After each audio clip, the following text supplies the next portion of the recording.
The King of Fighters.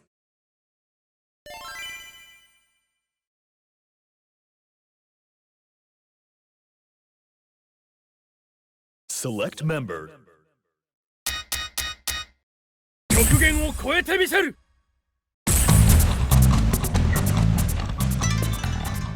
Ryo Sakazaki, the Invincible Dragon, the face of the Art of Fighting series, and you picked him because you're coming from Street Fighter, yeah? Nothing wrong with that.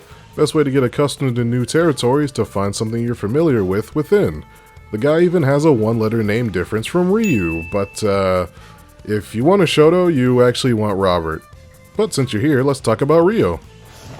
Now you may be wondering how this master of the Kyokugenryu style isn't a Shoto.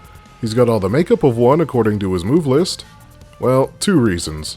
One, a Shoto is able to work with any range due to their meter-free projectiles and solid mid-range special. Ryo here has neither of those. He has to get in close in order to do anything of note. I said that Kyo had poor range, and this is the level below that. Two, a Shoto normally has average speed to round out their even across-the-board playstyle. Ryo has all the speed of a brick, both on the ground and in the air, which can make it hard to get opponents in the corner, as most other characters can run laps around him. So far, it sounds like Ryo is pretty bad, but he more than makes up for it once we get to close range. This man hits fast, and this man hits hard. He may move like a brick, but he's also got bricks for hands and the strength to move them around quickly. If someone lets Ryo in or throws an unsafe move against this beef tank, they are going to feel it. And stage positioning doesn't matter. He can dish it out wherever. Normally, the counter against this would be to zone him out with projectiles or poke him, but Ryo is not normal. So of course, he has very forgiving parry moves that pretty much negate projectiles and turn what would be safe far pokes into eating a fist or foot. This is why I call Ryo a reversal character rather than a rushdown. He doesn't have the speed or approaching tools of other rushdown characters to get in almost at will and apply pressure, but he does have the defensive capabilities to be fine when he isn't in close and instantly turn the tables when the opponent gets close. If you like to play a slow, defensive game that looks for moves to counter and punish, this is your guy. And he should go at mid as he can do significant damage without bars, but having some to burn certainly helps. What also helps is having some very quick normals. Almost every normal Ryo possesses moves at a good speed and is either plus or barely negative on block. Only ones I'd say are on the slow side are Far Heavy Punch and Far Heavy Kick. But Far Heavy Punch is special cancelable, same with Far Light Punch. Far Light Punch and also Crouching Heavy Kick are whiff cancelable, by the way. One more thing is that his Jumping Light Kick can actually be used for cross-ups. Not going to be going for many of these if you're using Ryo, and it's not the easiest cross-up to land, but still good to know. First command normal is Hyochu Wari, forward and light punch. This chop with a good amount of startup is another one of those overhead moves that trades its overhead ability for the ability to cancel into a special if it cancels a normal. The move is combo filler or something to catch low blockers, and do take note that this move has a lot of pushback, which is cool for keeping Ryo safe, but it can also push opponents too far away and you can't hit them with any follow-up moves. Second command normal is something new, Kazami Duki, back plus light punch. This is another hit with significant startup, but it isn't special cancelable, nor is it an overhead like the chop. What this move does have, however, is more range than any of Ryo's normals, and it's super plus on both hit and block. So while you can't cancel this move with a special, you can still follow it up with various moves for a valid combo. Good for controlling the mid-range area. And now we get to what may be Ryo's most important move, his parries. Joryudan Uke is his high and mid parry, done with a forward plus light kick, and Gedan Uke is his low parry, down forward plus heavy kick. It's not a frame 1 parry, but it does have a pretty sizable active window, so getting the timing down isn't very daunting. If you're getting into fighters with King of Fighters 15 and don't know what a parry is, it's basically a kind of risky block that will negate any chip damage and put the blocker at a frame advantage, letting them move first even if the attack thrown out was supposed to be plus on block for the attacker. Ryo's parry goes one step beyond though. as if you catch a move with the parry, you can immediately cancel it with a special, super, or another parry. Yes, that does mean you can parry some rapidly striking moves, but that's purely for style points. Once you hear, Ryo is ready to counter. Other than a few supers and climaxes, this man can parry anything. And to top this off, something for the more advanced players. Since this move is considered a command normal, that means it can be used to cancel his close normals, along with far light punch and crouching low kick. The low parry has quite a bit of forward movement and not many recovery frames, so you can use this to keep up the pressure even if a normal got blocked or whiffed. Makes this move both good for offense and defense. Now that we're past the parries, let's see what moves you have to follow them up with. Starting with Koho, Z motion forward and punch. This is a straight line, water with no ice, pure vanilla anti-air.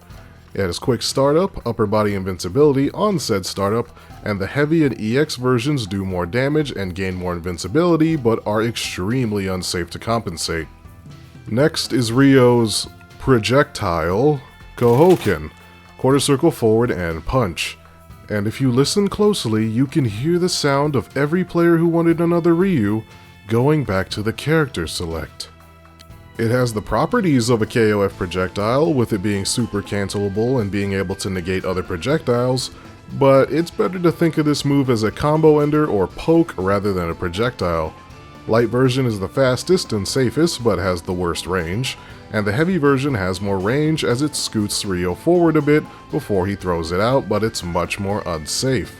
The EX version, meanwhile, is a proper projectile now, whoa, and it even goes through normal projectiles. Use this as a long-range punish and approaching tool against projectile tossers, not as a zoning tool. Save that meter for something like Hien Shippu Kyaku instead, quarter circle back and kick. This move is purely for use as a counter, ender, or mid-combo filler. Every version of this move is about as unsafe as heavy Kyoho. But when this does connect, you get a nice little bit of knockback with the light version. But where this move really shines is with the heavy and EX versions. Both launch the opponent high into the air and sets them up for damaging juggles. Difference between the two is that the heavy needs the corner to be effective, while the EX version gets the job done anywhere. Almost word for word, everything I just said about Hien Shippu Kyaku applies to Ryo's last special, Zanretsuken, done with the unique motion of forward back forward then punch. Main differences come with the fact that the light version is an even better corner carry tool as it causes a hard knockdown, and the heavy version has the same function as the EX version, but slower on startup and less damaging. Ryo's first super is Hao Shokoken. Another unique motion here, forward then half circle forward plus punch. This massive projectile super has a bit of startup, so you won't be catching anyone off guard with it, and there's a big speed difference between the light and heavy versions. But otherwise, this combo ender works as expected. The second super is Yuko Ranbu, quarter circle forward, half circle back, then punch. Again, not too much to say here, what you see is what you get. This and the other super make that sweet Art of Fighting sound though.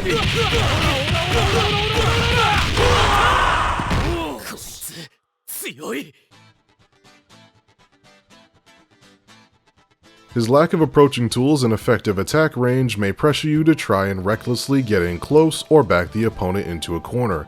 But if you're using Ryo, you need to fight that temptation and don't be afraid to play it slow and defensively.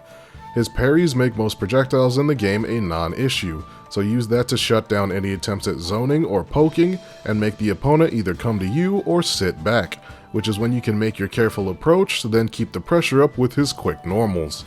If they come to you, then no worry. Ryo is deadly wherever on the stage as long as he's close to the opponent. Defend and keep a close eye on the opponent to identify tendencies so you can either beat them to the punch with a parry, or capitalize on an unsafe strike and then turn the tables on your opponent with a punishing combo, preferably starting with EX Zanretsuken or EX Hien Shippu Kyaku. Fighting against a Ryo is going to be more of a mental game than a reactionary one. Create tendencies during the round, then break them with your actual approach. Making a Ryo expect a mistake, then having him throw out a parry or unsafe special to the air puts him right where you want him. But when he isn't in that position, be very careful with your attacks. One slip up and your character is going to get blown up.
Now you too can follow the path of Kyokugenryu karate and have some delicious barbecue while you're at it.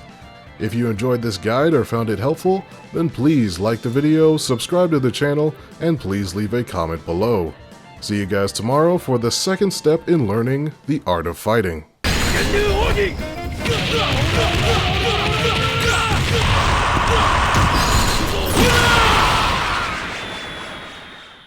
That was a nail-biter! Keep an eye on this matchup! Winner! 遊び気分で勝てるような極限流ではない。甘く見るな。